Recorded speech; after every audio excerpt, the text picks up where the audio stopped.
उत्तर प्रदेश के अंदर पिछले 8 दिनों के अंदर कम हुए हैं, तो वहीं इस मुरादाबाद मंडल के अंदर भी 3500 एक्टिव केस कम हुए हैं।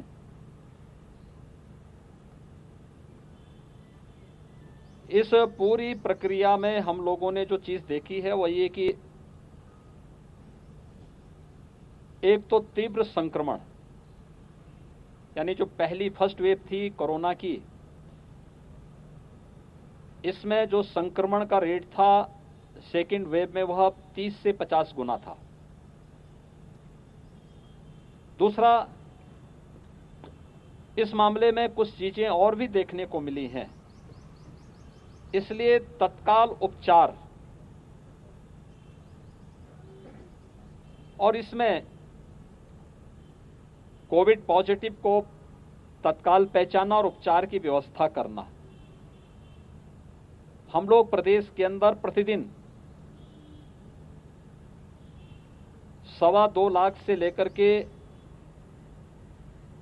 2.5 लाख टेस्ट प्रतिदिन कर रहे हैं। देश के अंदर सर्वाधिक टेस्ट करने वाला राज्य उत्तर प्रदेश है और हम लोगों ने 5 मई से एक विशेष अभियान भी चलाया है। प्रदेश के अंदर पंचायत चुनाव संपन्न हुए हैं। विशेषज्ञों की जो आशंका थी कि पंचायत चुनाव के बाद ये तीव्रता के साथ आगे बढ़ सकता है, उसी आशंका को ध्यान में रख करके हम लोगों ने पहले से ही अपने पूरी रणनीति तैयार की और उसके तहत प्रदेश के अंदर 58,000 से अधिक ग्राम पंचायतें हैं, जिसमें 97,000 से अधिक राजस्व गांव हैं। इन सभी राजस्व गांवों को फोकस करते हुए हम लोगों ने एक प्रयास प्रारंभ किया। पहले से ही हम लोगों ने हर ग्राम पंचायत के लिए और हर मोहल्ले के लिए एक निगरानी समिति गठित की। निगरानी समितियों की देखरेख में आज ये प्रयास किया जा रहा है कि निगरानी समितियां इन 97,000 राजस्व गांवों में स्क्रीनिंग के एक विशेष कार्यक्रम को आगे बढ़ाएं। उनके पास इंफ्रारेड थर्मामीटर, पल्स ऑक्सीमीटर और सैनिटाइजर उपलब्ध कराया गया है और वे लोग वहां पे जाकर के स्क्रीनिंग के एक विशेष कार्यक्रम के साथ लक्षण युक्त या संदिग्ध कोरोना पॉजिटिव मामलों को चिन्हित कर रहे हैं। रैपिड रिस्पांस टीम को उपलब्ध करा रहे हैं। रैपिड रिस्पांस टीम वहां पे जाकर के एंटीजन टेस्ट कर रही है। लेकिन निगरानी समिति को यह भी दायित्व दिया गया है कि वे मेडिकल किट भी उपलब्ध कराएं। मेडिकल किट के बारे में बहुत बार लोगों को कंफ्यूजन होता है। ये कोरोना से संबंधित वे दवाइयां हैं जो विशेषज्ञों ने तय की हैं। क्योंकि मैं अभी मनोहरपुर गांव में गया था, तो जब मैंने एक सज्जन से पूछा, मैंने कहा मेडिकल किट मिला? उन्होंने कहा नहीं, मेडिकल किट तो नहीं मिला, लेकिन दवा जरूर मिली है। तो इसलिए दवा उन्हें उपलब्ध करवाने के लिए बृहद पैमाने पर एक अभियान प्रारंभ किया गया है, जिससे मृत्यु दर न्यूनतम स्तर पर लाने का प्रयास किया जा सके और उसी दिशा में ये कार्य यहां पर इस समय प्रारंभ हुआ है। ऑक्सीजन की आपूर्ति मुरादाबाद मंडल में हर जनपद में अनवरत बन सके, इसको प्रयास किया जा रहा है। यहां पर पहले से ही 3 ऑक्सीजन प्लांट पहले से थे। 8 नए स्वीकृत किए गए हैं। ये 8 नए जो स्वीकृत किए गए हैं 5 जनपदों के लिए हैं, जिनमें से 3 मुरादाबाद जनपद के लिए स्वीकृत किए गए हैं, जिसमें भारत सरकार में आदरणीय प्रधानमंत्री जी ने पीएम केयर फंड से प्रदेश के 61 जनपदों के लिए ऑक्सीजन प्लांट स्वीकृत किए हैं। इसके अलावा हम लोगों ने राज्य सरकार से भी सीएम केयर फंड से स्वास्थ्य विभाग और चिकित्सा शिक्षा विभाग की तरफ से भी और चीनी मिल और गन्ना विभाग के माध्यम से भी सीएसआर से भी ये लगाए जा रहे हैं। इसके अलावा हर एक जनपद में ये व्यवस्था पहले से बता दी गई है कि 108 की जो एम्बुलेंस हैं 50 से लेकर 75% तक एम्बुलेंस का उपयोग हम कोविड कार्य के लिए करें। कोविड कार्य में यहाँ पर इस समय 50% जो 108 की एम्बुलेंस हैं वे लगी हुई हैं, जिनमें से 253 एम्बुलेंस को इस पूरे मंडल में लगाया गया है और ऑक्सीजन की आपूर्ति यहाँ पर एयर सेपरेटर यूनिट कुछ जगहों पर है, लेकिन लिक्विड मेडिकल ऑक्सीजन यहाँ पर ऑक्सीजन एक्सप्रेस के माध्यम से उपलब्ध करवाने का कार्य किया जा रहा है। साथ साथ नजदीक के अन्य क्षेत्रों से भी ऑक्सीजन की आपूर्ति टैंकर के माध्यम से यहाँ पर उपलब्ध कराई जा रही है। आज हम प्रदेश के अंदर यानी जब फर्स्ट वेव के समय में हमारे यहाँ ऑक्सीजन की कुल आवश्यकता कुल 300 मीट्रिक टन के आसपास थी।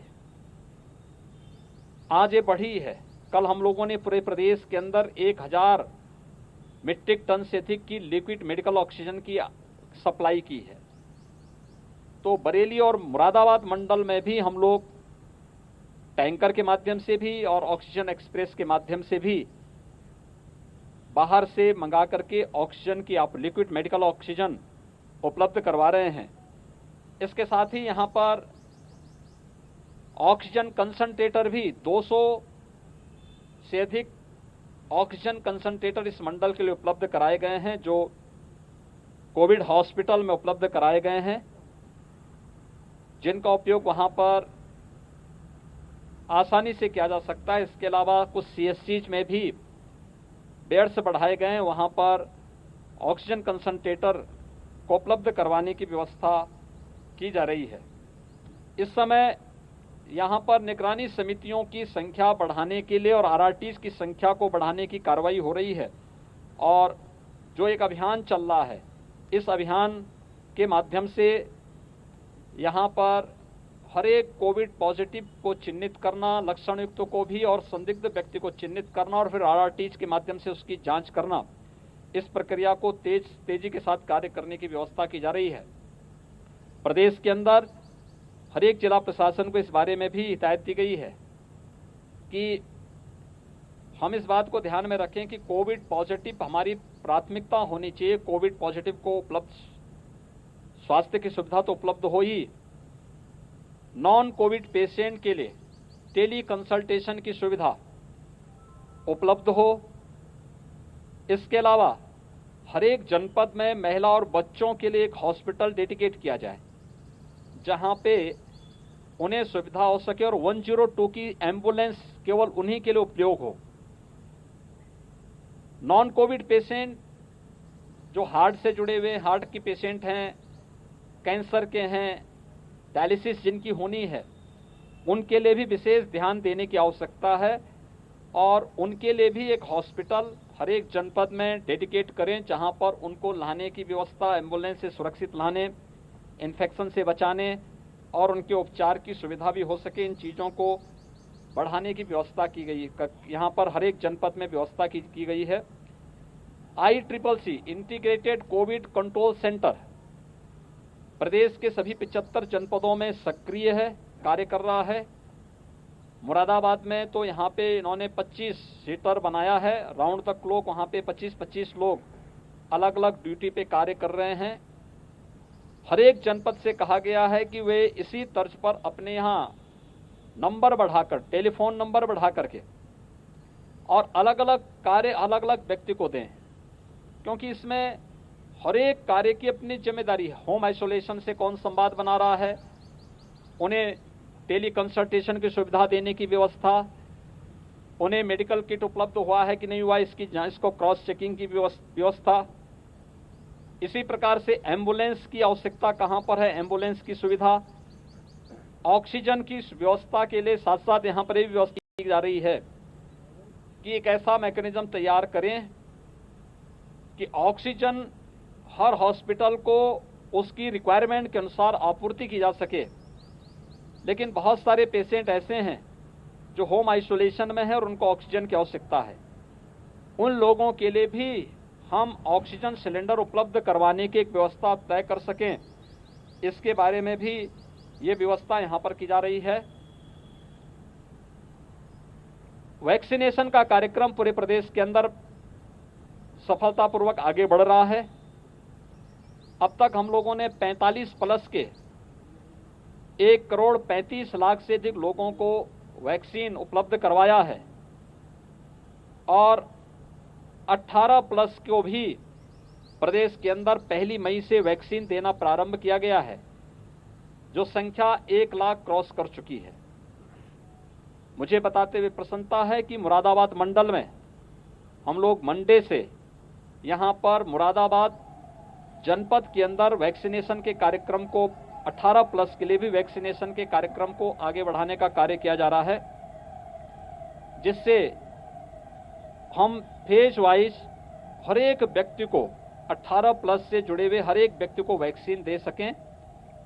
मेरी अपील होगी, वैक्सीन लेने वाला व्यक्ति कुछ सावधानी जरूर रखें। एक, वैक्सीन पूरी तरह सुरक्षित है, किसी भी प्रकार के बहकावे और अफवाह में ना आए। दूसरा, हम इस बात को जरूर ध्यान दें कि अगर किसी को फीवर है तो वह उस दिन वैक्सीन न ले। तीसरा, जिन्हें तत्काल कोविड हुआ है और उनकी रिपोर्ट नेगेटिव आ चुकी है तो कम से कम 1 महीने के बाद ही वे वैक्सीन लेने के लिए जाएं। चौथा, ऑनलाइन रजिस्ट्रेशन करवाएं, भीड़ न लगाएं। वैक्सीन कीमती है और हर एक व्यक्ति तक पहुंच जाए, इसके लिए हर एक सेंटर में उतने ही लोगों को बुलाने के लिए कहा जा रहा है जितने लोगों को आप उतनी वैक्सीन दे सकें और हम 0 वेस्टेज पे पहुंच सकें।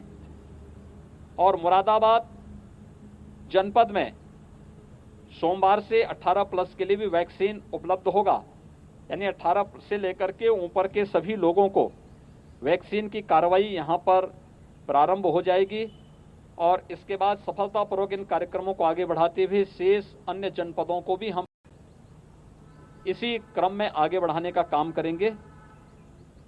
कोरोना के खिलाफ इस लड़ाई में मेरा आप सबसे भी आग्रह होगा कि हम लोगों को जितना जागरूक कर सकें, जितना, क्योंकि ये महामारी है, उपचार से महत्वपूर्ण बचाव और बचाव के उपायों के बारे में जितना जागरूक कर पाएंगे उतना ही अधिक हम लोगों को सकुशल रखने में सफल हो पाएंगे और न केवल व्यक्ति के जीवन को बल्कि उसकी जीविका को भी बचाने का कार्य करने में सफल हो पाएंगे। बहुत बहुत धन्यवाद जी।